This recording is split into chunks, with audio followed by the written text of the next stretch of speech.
Patch 13.24 is the last update of Season 14, and as a reminder, this patch will last 4 weeks instead of 2 because Riot will be going on winter break. Here's my support solo queue tier list. Overall, I enjoyed the support meta for most of the season as I felt like a lot of different classes all were viable and strong. Since this will be my last tier list, I'm going to cover champs in C and above, starting with Morgana. Morgana had some nice back-to-back buffs in patch 1320 and 1321, but I still think she's pretty mediocre. Morg's best as a counter pick to neutralize lanes, but beyond that, she's very okay. Even if you can deny certain lanes, she doesn't scale well at all, and there are a lot more champions with better utility. The problem with Morgana is that her passive and W are useless as support, and so you're pretty much just playing with 3 spells. I think she needs a rework, otherwise she will always feel this way. Ever since Lulu was changed in 13.12, where picks did a lot less damage but her base shield was increased, she has been in a bad spot. Lulu is also not a good solo queue pick because she needs to be paired with specific AD carries to be decent, and relying on someone to be good in solo queue is doomed. I think Lulu's kit is too catered around auto-based champions, so if your AD carry is bad, which in solo queue is most likely the case, then you become a lot less useful. Even with a good AD pairing, I think Lulu is just really weak overall. Sarah had a mini rework in 13.21 where the goal was to make her more of a support than an AP carry, but that failed because she is still strongest as an AP carry. Sarah is better off in the carry role where she can get gold because utility Sarah is a lot worse than damage Sarah. The way she plays in the support role is that she's in between a mage and an enchanter support, but you're getting the worst of both roles. She does less damage than mage supports and has less utility than enchanter supports, so if you want to play her, she's best as an APC. Tahm Kench is way too squishy to be the dedicated tank as support because he needs gold and levels, so in games he is very limited on how he can play. Early game TK actually has a decent amount of kill pressure that a lot of people don't expect, but he needs to get ahead or else he feels really bad to play when behind. I think TK will always be weak as support because if he's ever strong as support, he will be broken as a top laner, so Riot will keep him in this state.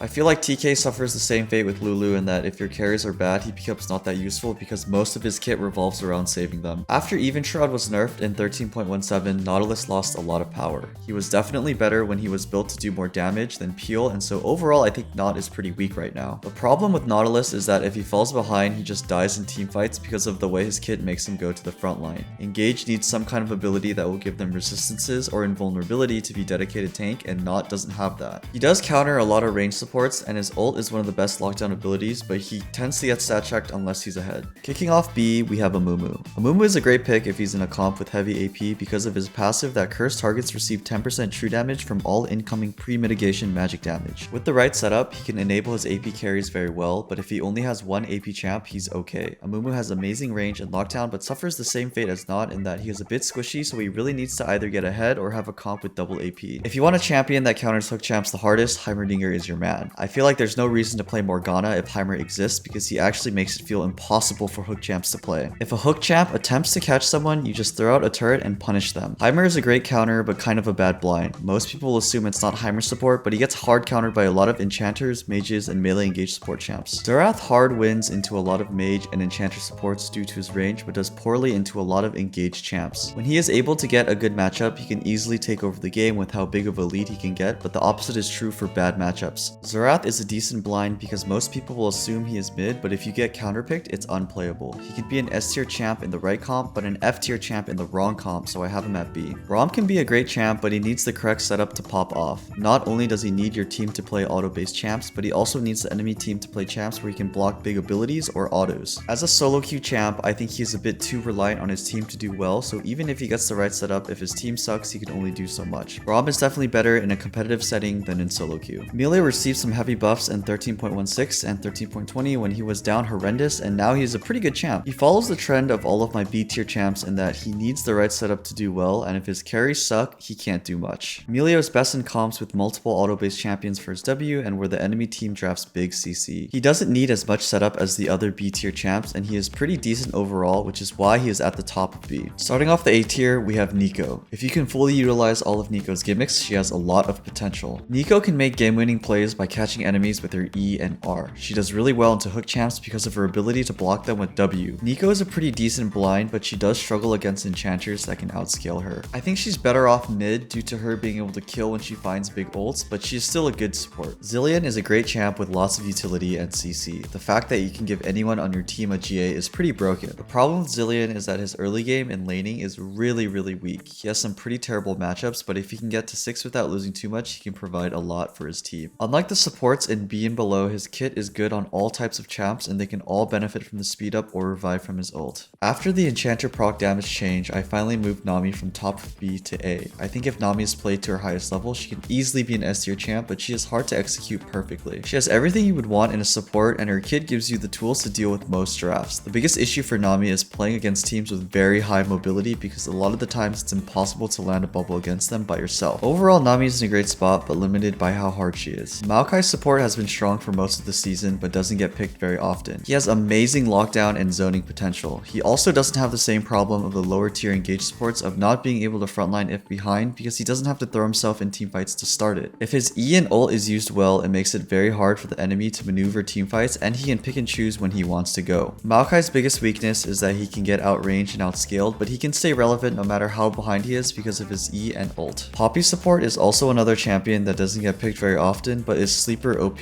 She is able to shut down a lot of champions with her W and has CC that can single-handedly win teamfights. Back when engage supports were dominating the meta, she was an amazing pick, but since we have more variety in the meta, she's not as strong. Her biggest issue is that she's bad into range supports and she gets outscaled pretty hard. Overall, numbers-wise, she's still really strong, and since most comps in Season 13 will have a champion that has a dash, she can be picked in a lot of situations. Alistar is a champion you can pick and your team will never complain. His reliable CC allows him to play aggressively or defensively, and he is one of the few supports that can be the dedicated tank because of how broken his ult is. His biggest weakness is that he can get outscaled and outranged. I would not pick him blind because some lanes feel impossible to play, but you will always find opportunities for big plays throughout the game. There is no other champion that punishes dive comps as hard as Renata. When picked in the right draft, you can completely shut down an entire team because of her W and ult. While Renata does need some setup, I have her in A as opposed to B because when given the right conditions, she hard wins those games. It's no surprise that she had such a big presence in Worlds this year because she is that great. Sona has always been in the A tier because if she can go even in lane, you pretty much win the game. She is the Kassadin of supports in terms of scaling. She gets countered pretty hard in lane by hook champs and can feel pretty useless early, but once she has 2 items on her, she just stat checks the enemy team. One thing you'll notice about my A tier and above enchanter supports is that their kit works well with all champions. That's important solo queue because that way you don't have to heavily rely on specific players. Pyke is one of the craziest champions in the game because of his ability to 1v9. He is one of the best supports to climb with because he can create openings, solo win fights, and snowball the game out of control very fast. He has a feast or famine playstyle and is one of the most mechanical champions in the game. You need to get ahead with him early, otherwise he feels bad to play. Taric has had a high win rate for most of the season and he is super underrated. He is amazing into enemy comps with a lot of melee champions because if he can constantly hit something in teamfights, he infinitely heals his team. He is one of the few supports that can be the main tank because of his invulnerability, healing, and shields. While he does need some setup, he doesn't need as much as other supports, and in the right comp, he can solo carry fights. Leona got some really nice buffs on her W and ult last patch. The resistance increase is nice, but the 50 extra damage on ult was huge. Prior to the buffs, Leona felt pretty bad because it felt like she didn't have anything special about her. She couldn't be the main tank because the resistances weren't enough, she had short range, and her CC wasn't reliable. After the buffs, it finally feels like she has something unique about her in that she is an engaged support that does a good amount of damage. Ever since Zyra received her changes in 13.21, she has been doing very well. I think she is the best mage support, and if you can get ahead on her, you can take over the game. She has a lot of good matchups in the bot lane, so a lot of the time you can get a lead, but like all mage supports, if you fall behind, it feels really bad to play. I always felt like mage supports weren't great to play in solo queue because of this, but I think Zyra is so good right now that she is an exception. Starting off the S tier, we have Thresh. In my opinion, he is one of the best designed champions in League, and he has everything you want in a support and more. He can fit in most drafts because of how versatile his kit is and is able to deal with most situations. Thresh is hard to pick up in Master, but I feel like if he is played to his full potential, he has very little weaknesses. Out of all enchanters, I think Soraka is the best because she has a lot more tools to deal with more situations. She has the same playstyle as Sona, where if she can go even in lane, she can take over a game, but her laning phase is a lot better than Sona's. Soraka does get countered by hook champs as well, but you can play a lot more aggressively and have a lot more influence in lane. Rell has one of the most explosive laning phases in game. She is almost always guaranteed a kill when her flash is up because you can't react to her Q flash. Even when her flash is down, she still has a lot of kill pressure because of Hex Flash and her W2. Rell can make huge plays with her AoE, CC, and lockdown, and she can tank decently well due to her passive and shield. Her biggest weakness is that she has to commit to a play after going in so she can get denied and punished hard into anti-dive comps. Also, if the enemy drafts a poke comp, it's very hard for her to look for engages. Senna got nerfed in 13.22, but she is still really OP.